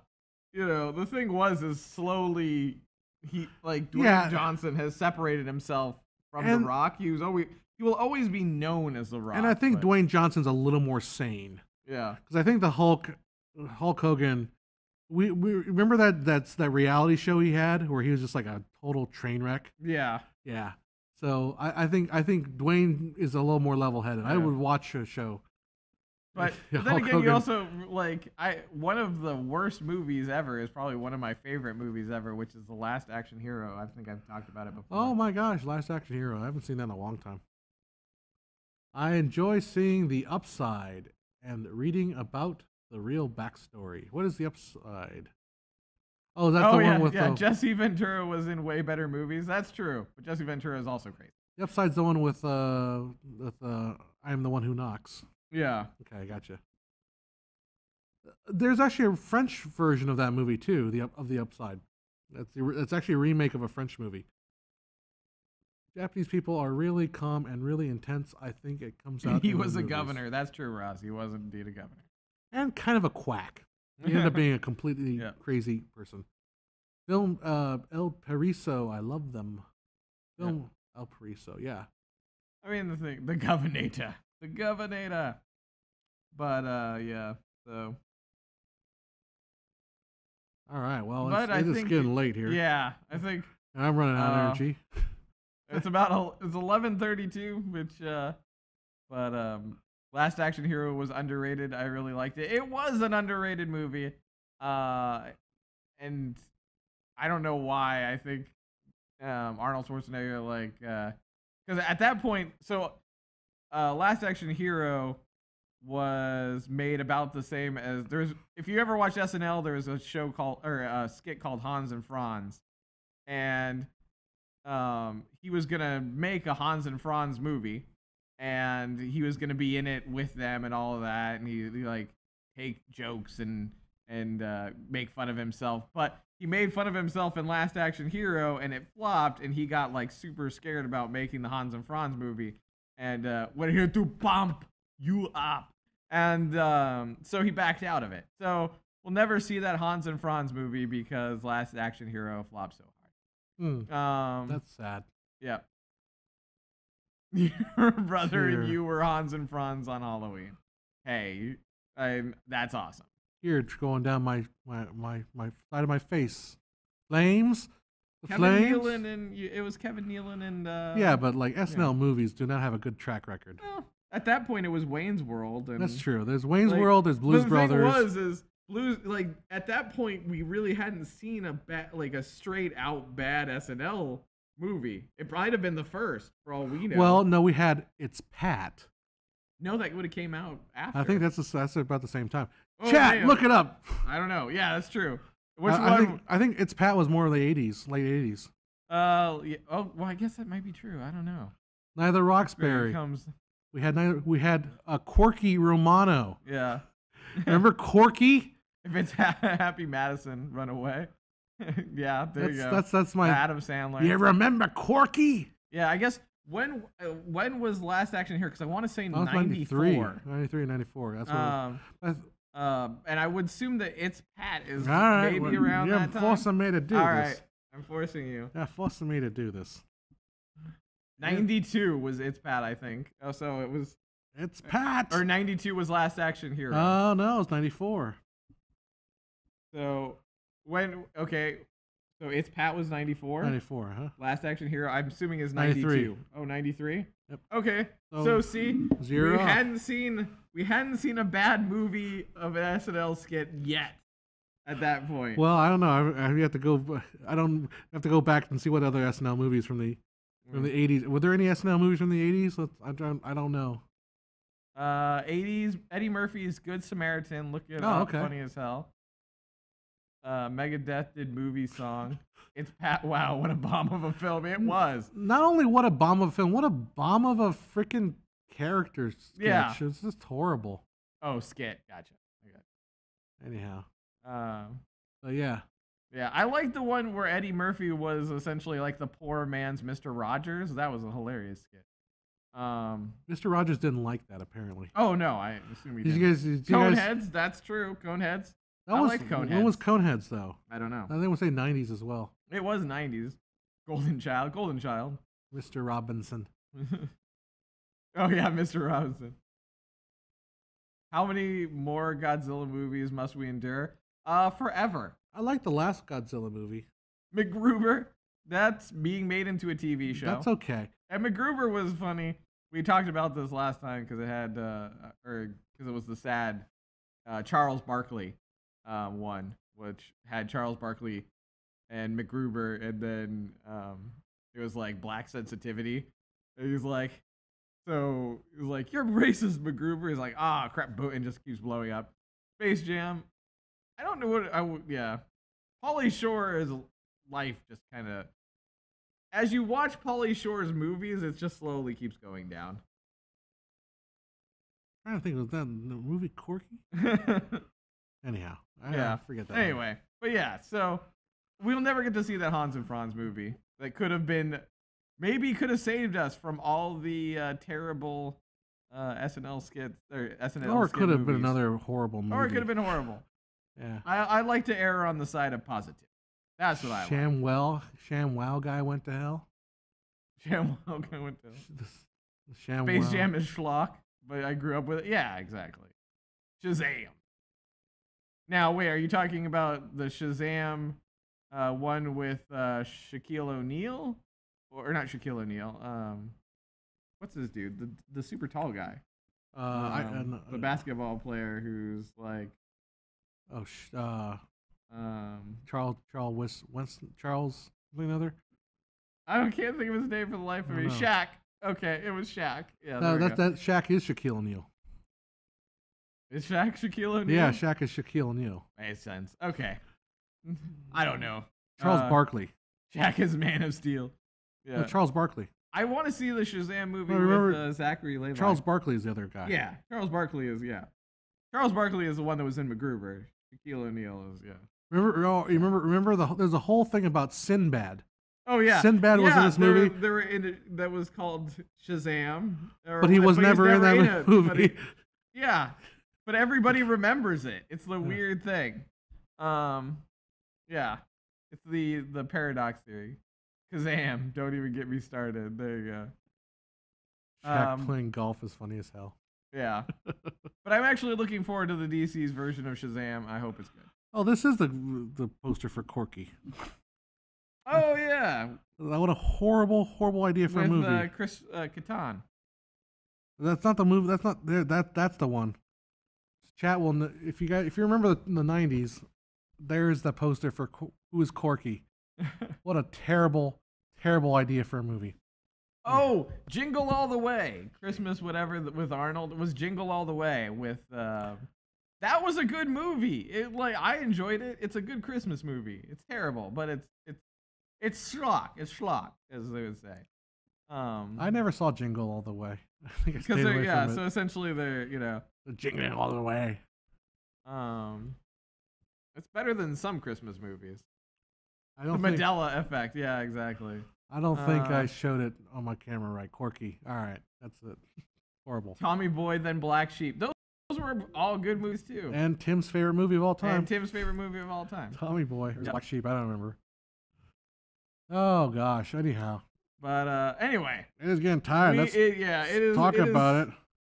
It is 11:40, which means it's 11:40, which means you need to go over to teespring.com/stores/filmmaker IQ and get yourself a nice new 24-hour T-shirt. And that was one of Venox. That was one of my favorite TV shows, which was News Radio. News Radio. How do you win a hoodie?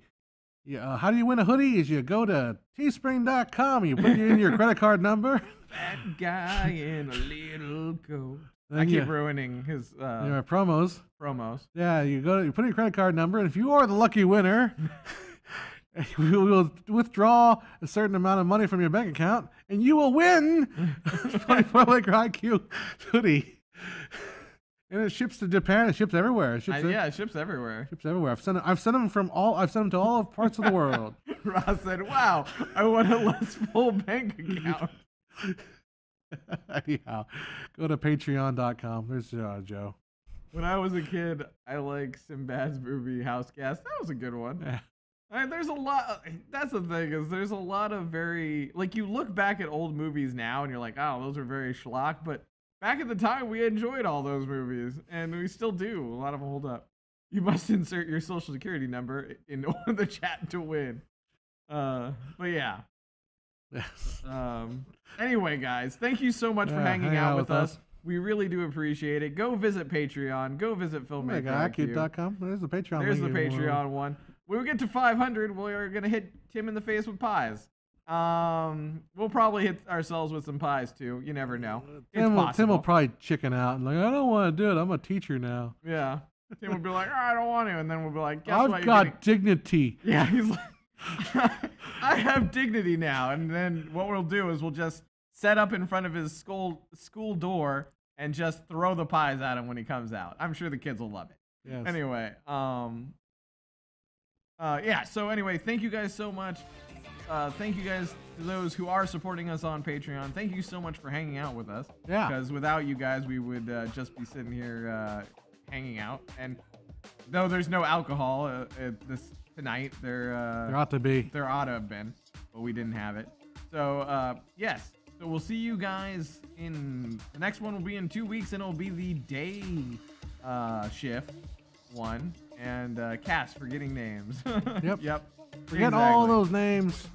It's the pub forgetting what? What were we talking about again? All right. I don't have legs, so I will still be here. All right, guys. We'll see you on the next one then. Take care. Thank you, guys. Bye-bye.